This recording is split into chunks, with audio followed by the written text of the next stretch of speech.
Paz do Senhor, igreja. Amém. É culto de Santa Ceia, você está bem? Amém, né? Que bom que você veio. Hoje o Senhor nos trouxe aqui mais uma vez para que nós possamos estar aqui, renovando a nossa aliança com o nosso Deus. Amém? Amém. Eu gostaria de falar um pouquinho do amor de Deus com vocês. Vocês estão prontos para ouvir nesta noite? Amém, né? Então abra sua Bíblia comigo no livro de Deuteronômio, capítulo de número 32.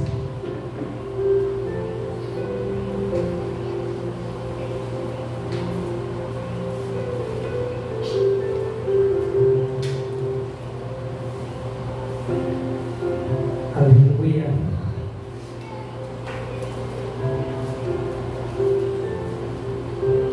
Amém, igreja? Deuteronômio, capítulo de número 32, versículo de número 11.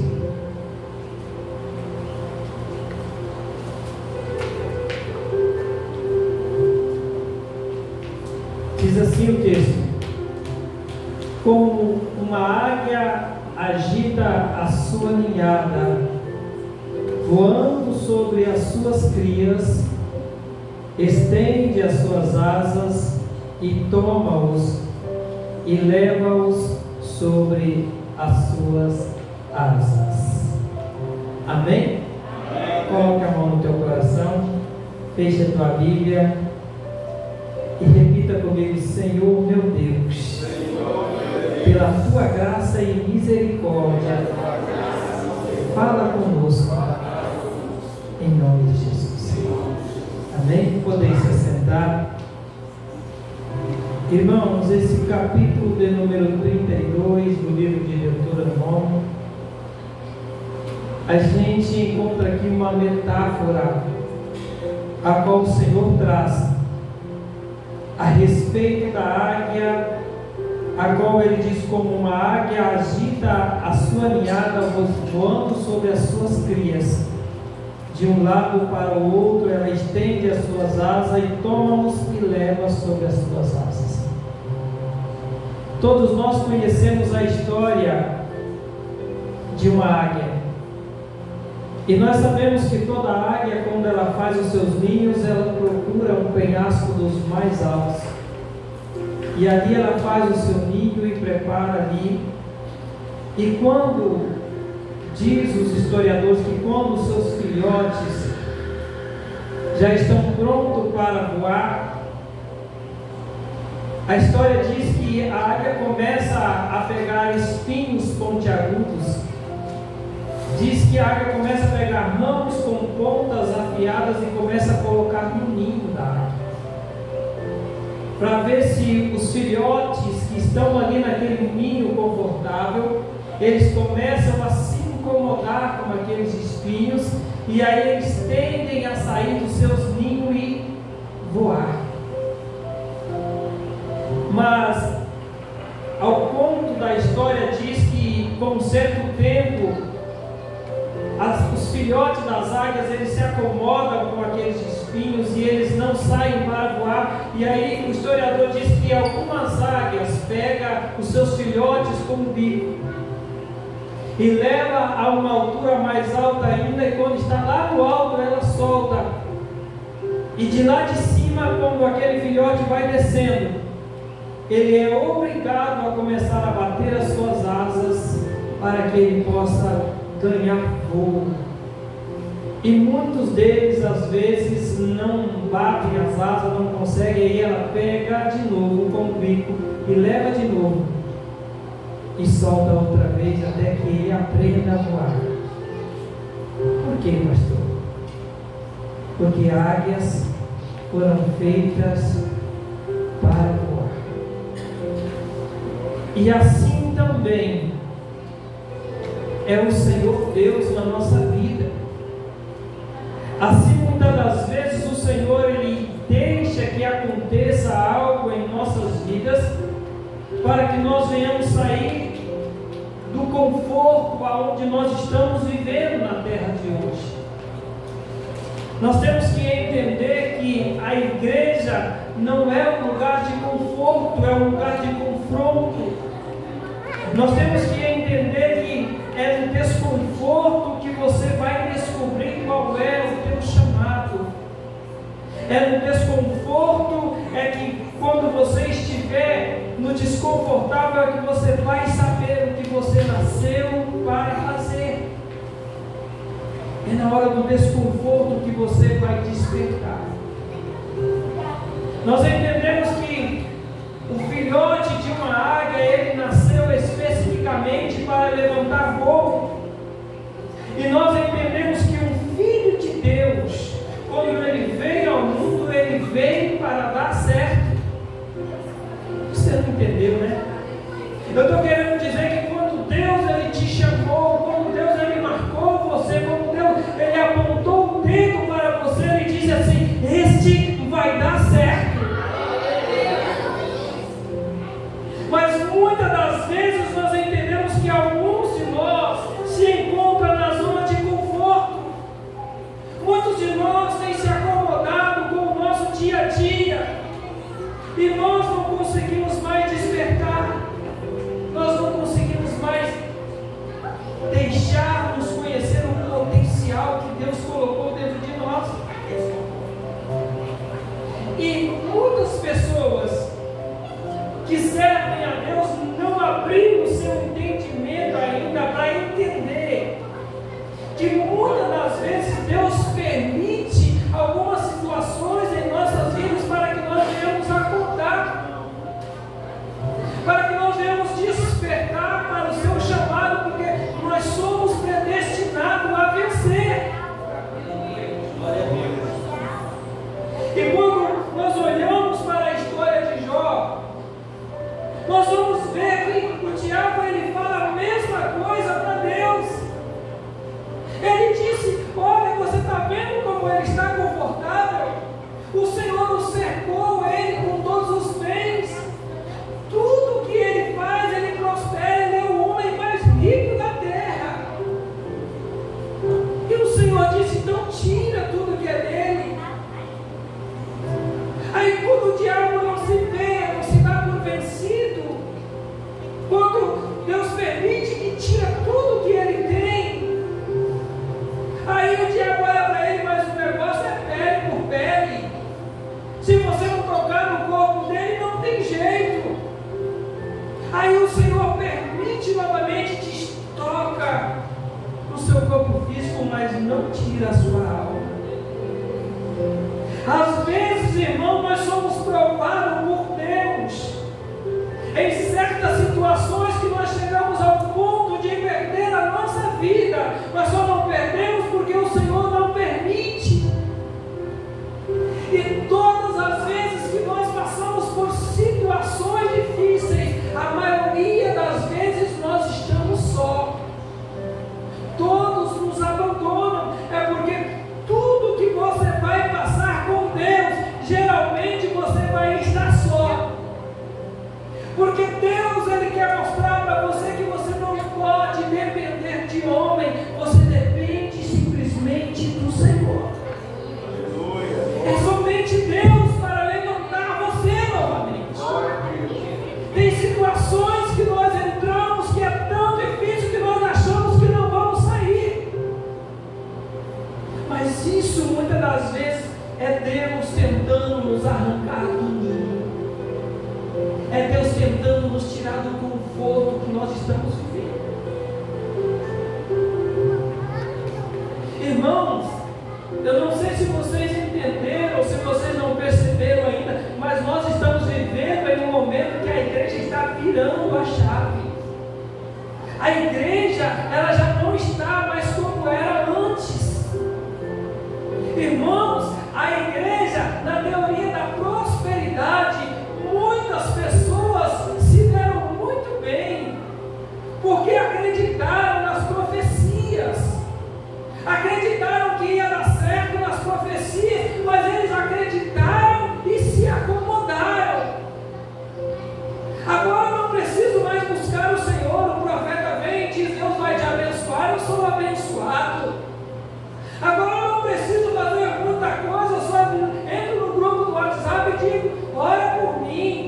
Missionária, tal, ora por mim. E nós não fazemos nada para Deus. O conforto tomou conta de nós. Nós temos que entender que se nós ficarmos confortáveis dentro da nossa casa, por mais que nós venhamos vencer, nós não vamos ter a alegria completa em Deus. As igrejas nos dias de hoje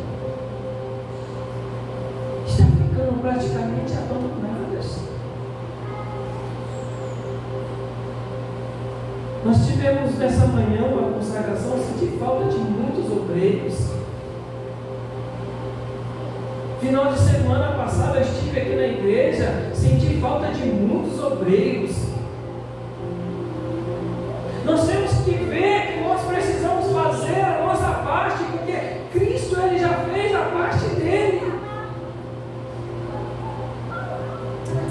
Deus ele está tentando muitas das vezes nos tirar do conforto de dentro da nossa casa. Eu tenho vivido coisas na minha casa. Eu tenho visto coisas acontecendo dentro da minha casa direto. Quando eu paro para conversar com a minha esposa, ela diz: eu não aguento mais, eu estou cansada. E eu olho para ela, eu até entendo o cansaço dela, mas eu me alegro muitas das vezes que no cansaço dela, mas mesmo assim nós estamos caminhando em direção ao Senhor e Cristo está sendo formado em nós.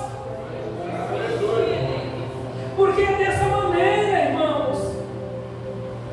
No livro de 2 Coríntios, capítulo 4, no verso 17, vai dizer que a nossa aflição momentânea opera em nós um extraordinário e eterno peso de glória. O que nós estamos passando é pouco diante daquilo que o Senhor ele vai nos dar.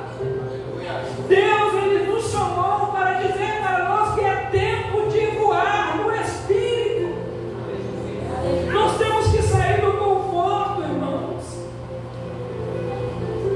Quando nós olhamos para o livro de João, no capítulo 10, a palavra do Senhor vai dizer que eu lhes dou a vida eterna e nenhum homem pode arrancá-la das minhas mãos.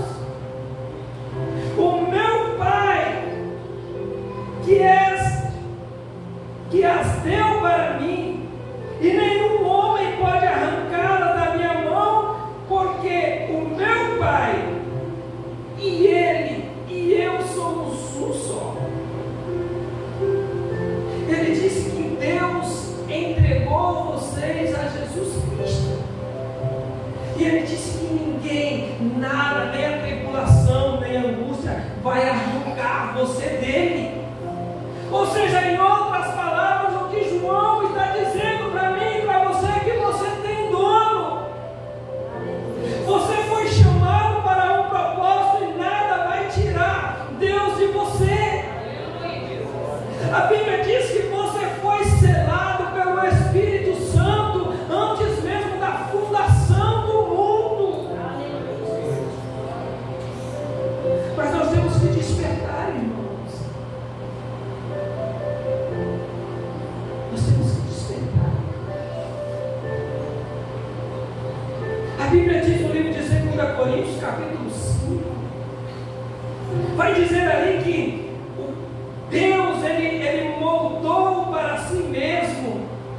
Foi Deus que também nos tem dado o teu Espírito como penhor.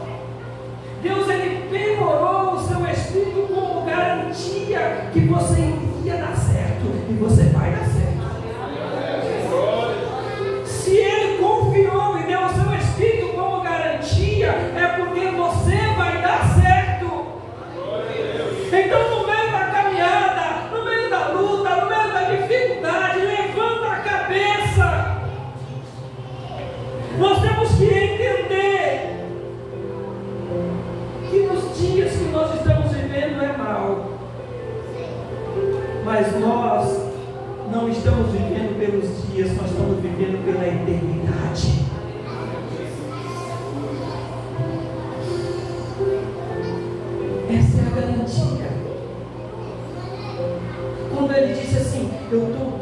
meu espírito como penhor para vocês. Ele está dizendo assim: esta é a garantia que eu vou voltar para buscar vocês. Glória a Deus. É a garantia que nós temos. Quando João ele fala a respeito disso, ele fala: todavia eu digo-vos a verdade, convém-vos que eu vá, porque se eu não for, o Consolador não virá. Mas se eu for, eu vou enviá-lo para moldar vocês, para guiar vocês, para instruir vocês.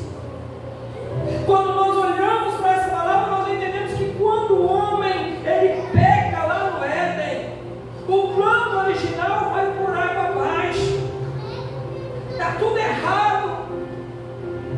Quando o homem peca, ele sai da posição original que Deus o colocou, e agora ele passa a ser um homem descartável. Ele não serve mais para o plano.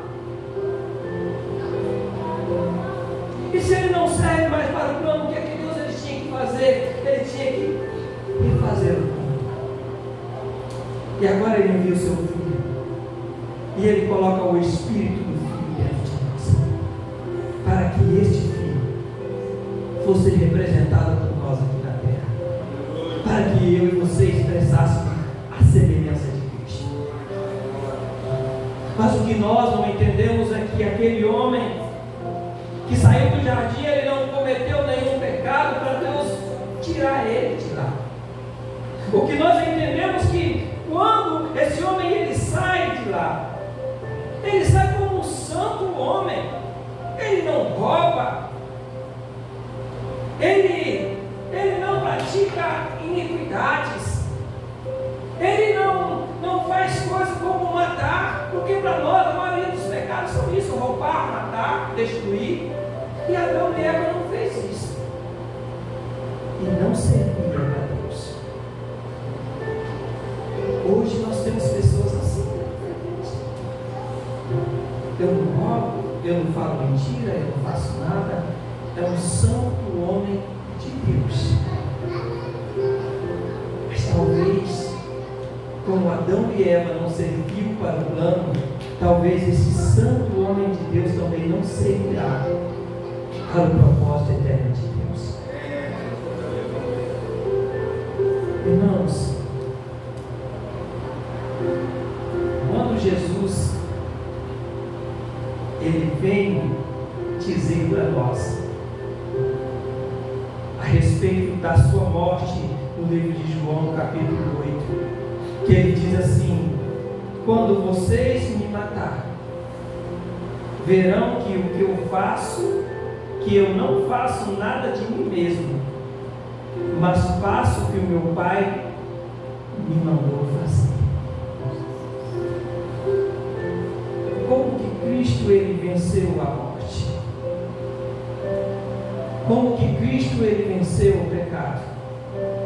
Porque ele era poderoso? Não.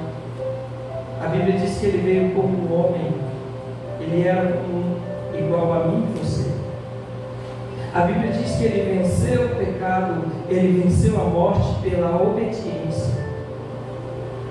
Quando Cristo ele veio aqui na terra, o seu propósito, muitas das vezes nós vamos achar que ele veio para curar pessoas, mas não foi.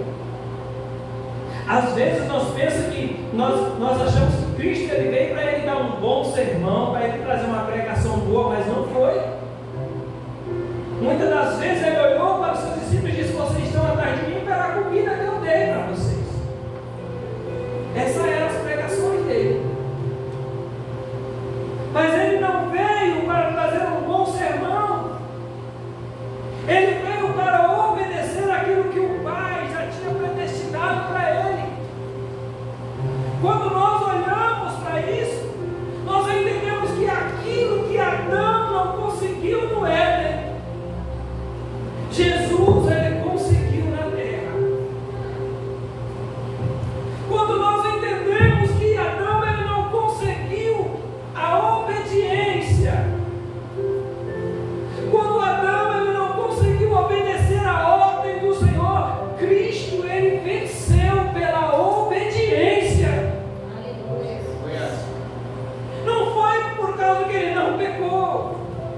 Foi porque ele obedeceu. No livro de Hebreus, capítulo 5, a palavra do Senhor vai dizer o qual, nos dias da sua carne, nos dias que ele andou na terra, após ele ter oferecido orações de súplica com grande clamor e lágrimas, aquele que podia livrar, ele orou a Deus, ele confessou a Deus, ele pediu para Deus, aquele que podia livrá-lo da morte, e ele foi ouvido. O escritor aos Hebreus vai dizer que ele foi ouvido, embora ele fosse um filho, mas aprendeu a obediência por meio das coisas que ele sofreu. O que ele sofreu? Ele passou pelas tribulações. A irmã Daiane, quando eu cheguei, estava lendo que 400 e poucos anos antes foi profetizado que ele iria passar. A paixão de Cristo, a qual foi os momentos, agora aqueles 3 dias que ele sofreu na mão dos seus algozes, ali naquele momento, pela obediência, ele venceu a morte, e o seu corpo foi glorificado. Então, o que Deus mais quer de nós? O que Deus ele pede mais de nós?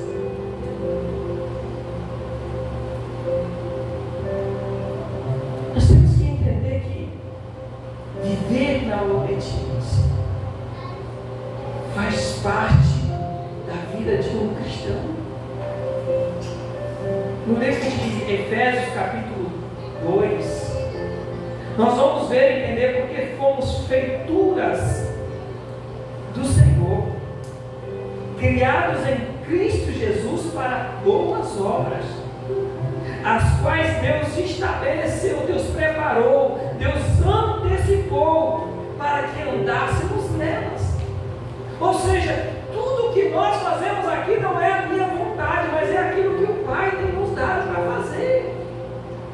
Só que quando nós olhamos para a igreja de hoje, nós estamos vendo uma igreja sonolenta, uma igreja parada. Às vezes eu não estou falando dos cultos, não, eu estou falando da igreja. Porque nós temos cultos aqui que nós estamos sentindo verdadeiramente a presença do Senhor. Como foi o culto de quinta-feira? Deus ele falou com a igreja. Deus ele permanece com o seu propósito junto com a igreja, mas muitos não estão entendendo o chamado. Muitos estão se acomodando. E o que mais dói no meu coração é que o propósito da salvação muitos ainda não entenderam. Não entenderam que a salvação é somente a porta de entrada. Existem coisas maiores do que a salvação para você. Deus ele preparou grandes coisas maiores, melhores do que a salvação. Só que nós estamos tão acomodados que já está bom. Eu venho para a igreja, eu adoro ao Senhor e volto para casa, já está bom. Não. Deus ele quer te dar mais. Além da vida eterna, Ele quer te dar tudo o que Ele é. Ele quer dar para você. Mas a Bíblia diz que Ele não dá para filhos imaduros. A salvação, irmãos, é somente o acesso. É por onde você vai entrar para acessar o propósito de Deus. No livro de Efésios, capítulo 3, a palavra do Senhor vai dizer que existe algo muito maior do que a salvação. E Ele diz que esse algo maior é para mim e para você fazer. Ele diz assim: a fazer com que todos vejam qual o mistério que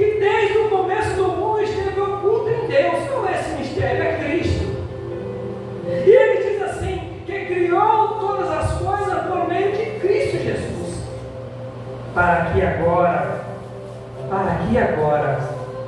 os principados e potestades possam conhecer pela igreja, por mim e por você, a multiforme e sabedoria de Deus, segundo o eterno propósito que Ele fez em Cristo Jesus, nosso Senhor. O que o escritor ao Efésios está dizendo aqui é que o mistério que estava escondido em Cristo, que estava escondido em Deus, que era Cristo, agora se faz revelado através da igreja, que somos nós, para que toda potestade, todo principado possam ver que nós temos um poder, porque nós somos predestinados por Deus para um propósito. Irmãos, nós temos que acordar para a vida. Nós temos que entender que não existe vitória sem esforço. Toda conquista e glória precisa ter um esforço para podermos alcançá-lo. A salvação é de graça, mas o propósito eterno tem preço para pagar. E às vezes, irmãos, nós não conseguimos entender que o Senhor está sempre nos forçando, sempre nos cutucando, sempre insistindo para que nós andemos mais um pouquinho. Às vezes o Senhor Ele nos incomoda com as atitudes, com as coisas do dia a dia. Às vezes você tem um dia mau no seu trabalho, às vezes alguém indica você, alguém tira você do sério. Às vezes você está andando na rua, alguém bate em você, alguém buzina atrás de você. É muitas das vezes Deus tentando incomodar você. Às vezes você faz plano, você faz projeto, e nos seus planos parece que vai dar tudo certo, mas aí depois dá tudo errado. É porque às vezes Deus está querendo que você aprenda algumas coisas com Ele, no particular. Por quê, pastor? Por quê? Irmãos, quando nós vamos ver Paulo ministrar a ceia, ele diz assim: por causa disso que há muitos fracos e doentes. Por causa disso, o quê? Por não discernir o corpo do Senhor. O que é discernir o corpo do Senhor? O que é o corpo do Senhor aqui na terra? É a igreja. Então tem muitos fracos e doentes porque não entendeu ainda o que é a igreja. A igreja é o ponto de referência de Deus aqui na terra. A igreja, ela foi implantada aqui, não foi por homem, mas disse Cristo que era a igreja dele. E dessa igreja ele seria o cabeça. Glória a Deus. Tem dias que nós estamos passando por luta, por dificuldade, porque nós não estamos entendendo o que é verdadeiramente ser a igreja de Cristo.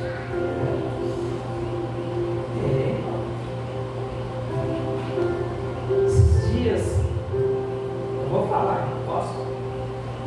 Pode falar.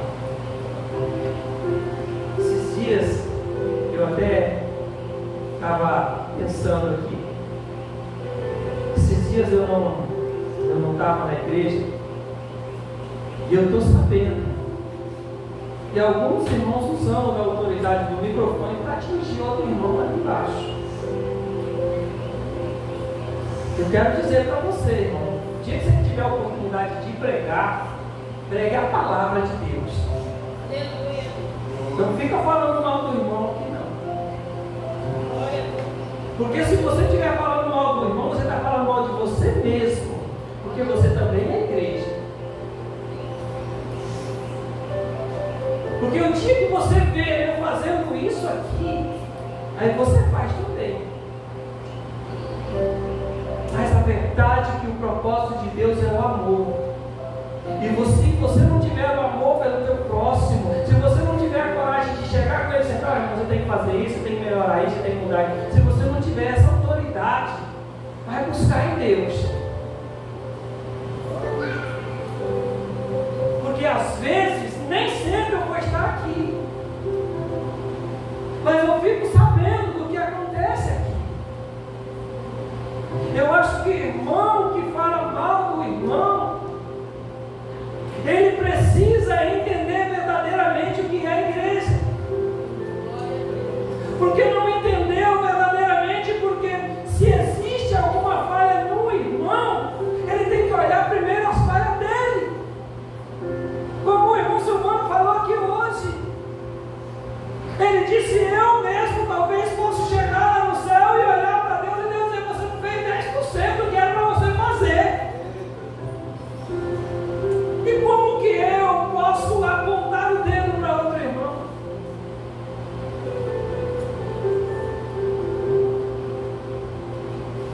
Irmãos, aí nós vem aqui, pega o microfone, desabafa, joga a batata quente no meio da igreja e depois vai embora. Às vezes de consciência mais leve, né? Mas não sabe o que ele está fazendo para si mesmo. Por causa disso que amamos os fracos e doentes. Porque ele não consegue discernir o corpo do Senhor. Jesus, irmãos, ele passou por aflições. No livro de Hebreus vai dizer assim, embora ele fosse filho, ele aprendeu a obediência por meio das coisas que ele sofreu. A cruz trouxe a morte para Jesus, mas deu a glória para ele. A cruz trouxe o sofrimento para Jesus, mas logo depois vem a glória. Talvez é isso que você está sentindo sofrimento hoje. Talvez nada dá certo, talvez a sua enfermidade tenha te incomodado. Mas eu quero dizer para você que logo após a tempestade vem a bonança, vem uma brisa. Nós temos que entender, irmãos. Porque eu sou filho, Deus não pode me bater. Porque eu sou filho, nada acontece comigo, não. A Bíblia diz no livro de Hebreus 12 que o Senhor, ele açoita e ele castiga os filhos. Ele diz assim, se suportais o castigo, Deus os trata como filho. Não tem o filho o que não castiga.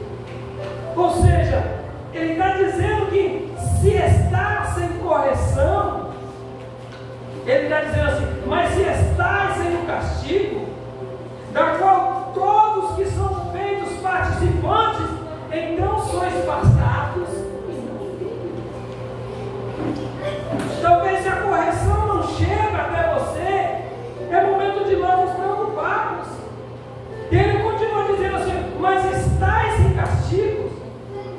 O castigo aplicado não é motivo de alegria, mas é angustiante. Mas depois ele produz frutos dignos de arrependimento. Lucas capítulo 24 vai dizer, convinha que Cristo sofresse essas coisas antes de entrar na glória. Que coisas? As coisas que a irmã Dayane acabou de falar.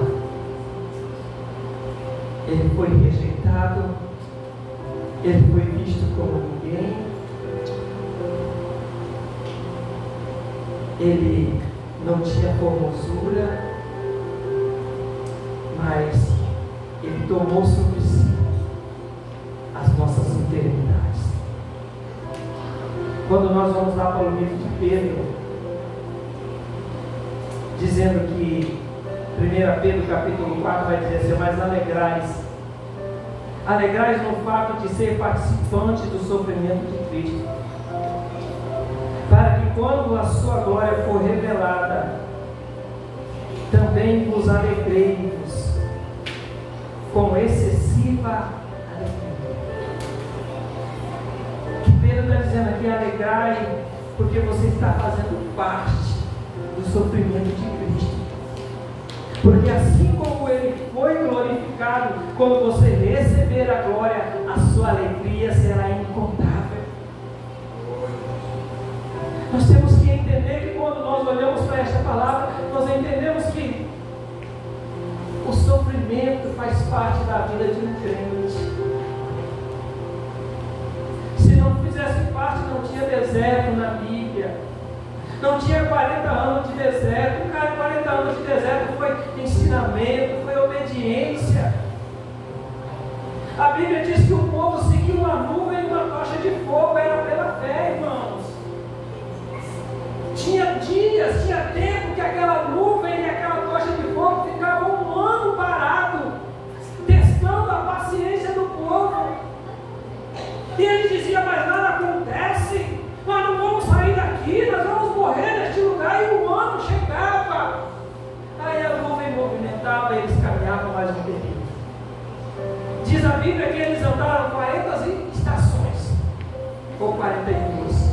Quer dizer, eles caminharam e pararam 42 vezes, testando a paciência do povo, forjando os filhos de Deus no deserto. Romanos capítulo 8, verso 17, já estou terminando, irmãos. Vai dizer assim: se somos filhos, então herdeiro de Deus e herdeiro com Cristo, se sofremos com Ele, que também nós seremos glorificados juntamente com Ele. O que Paulo está dizendo é que nós somos filhos, nós somos herdeiros. Se nós estamos participando com Ele do mesmo sofrimento, nós vamos ser glorificados juntamente com Ele. Aleluia. Nada pode se comparar com o tempo que há de vir para nossas vidas. Não tem preço que pague. Ei, a vida eterna você já tem. A vida eterna você já tem. Mas Cristo quer te dar mais. Ele quer te dar um corpo a qual não envelhece, a qual não sente dor. Você acha que a vida eterna vai vir incluído com isso? Com um corpo que não sente dor, que não vai envelhecer? Se você for lá no livro de Apocalipse, vai ter um povo que vai ficar com a grande tribulação, onde eles vão ser picados com picadas mortíferas e não vão morrer. Por que eles não vão morrer? Eles vão sentir dor, né, a ponto da morte, mas não vão morrer. Por quê? Porque eles já receberam a vida eterna. Estão ali sendo castigados, estão ali sendo açoitados porque são filhos e não aprenderam a obedecer ao Senhor. Aí tem que passar por esse período. Aí nós olhamos para nós e achamos: mas esse sofrimento de Cristo foi a história dele, não tem nada a ver comigo. Não. Nós somos a imagem e semelhança de Cristo. Porque Ele passou, nós vamos passar também. E a morte de Cristo, o sofrimento de Cristo, não foi algo que aconteceu, não. Foi algo predestinado, foi algo dito antes mesmo que acontecesse. Como está lá em Isaías 53. Quando nós olhamos para o Salmo 22, eu vou ler para encerrar o Salmo 22. Ele inicia dizendo assim: meu Deus, por que me abandonastes Porque está tão longe de me ajudar e das palavras do meu amigo. Mas eu sou um verme e não homem, vergonha dos homens e desprezado. Todos que me veem riem de mim para escarnecer, disparam os lábios e sacodem a cabeça, dizendo: ele confiou no Senhor, que iria entregá-lo, que ele o livre, vendo que ele se deleitava nele, quer dizer, descansava nele. Aí ele vai dizer assim: muitos touros me cercaram, fortes touros de vazão, quer dizer, batalhas espirituais eu enfrentei e envolveram ao meu redor. Eu sou derramado como água, e todos os meus ossos estão fora da junta. Ele apanhou tanto que os ossos saíram fora do lugar. O meu coração é como cera, ele se derrete no meio das minhas entranhas. Estava dilacerando o seu corpo. O meu vigor se secou como cacho de barro, e a minha língua gruda no céu da boca. Tu me colocas no pó, à beira da morte. Uma multidões de cães me cercou, os diabos o cercaram, e um bando de malfeitores me envolveu e transpassaram as minhas mãos e os meus pés. Que neles dividiram as minhas vestes entre si e lançaram a sorte sobre a minha vestimenta. Mas não fique longe de mim, ó Senhor. Ó força minha, apressa em socorrer-me. Vocês lembram da oração de Jesus no Getsemane? Antes mesmo que ele passasse por isso, ele já tinha entendido qual era o seu processo, o seu sofrimento. Mas ele sabia que ele iria passar por tudo isso, porque ele nos amou. Porque ele te amou, igreja. Porque ele quer te ver bem. Porque ele não quer te dar somente a vida eterna, ele quer glorificar o teu corpo. Ele quer levar você para as bodas do Cordeiro. Ele quer levar você para dominar cidades. Ele quer levar você para um lugar onde não há tristeza e nem dor. Quer te levar para um lugar de delícias, como no Éden, um lugar de delícias. Procura um e-mail de Jeová Jireh ali em Barros. Se coloque de pé, gente. Eu quero orar por você essa noite. Talvez você tenha passado por lutas e por aflições e você tenha perguntado para Deus, falando: Deus, por que isso está vindo sobre a minha casa? Por que isso está vindo sobre a minha família, Deus? Por que isso está acontecendo dentro da minha casa, se eu sou a tua serva? Eu sou o teu servo, eu sou dizimista. O que está acontecendo de errado comigo, Senhor? Eu faço tudo o que o Senhor me pede. Eu estou na tua casa todos os dias.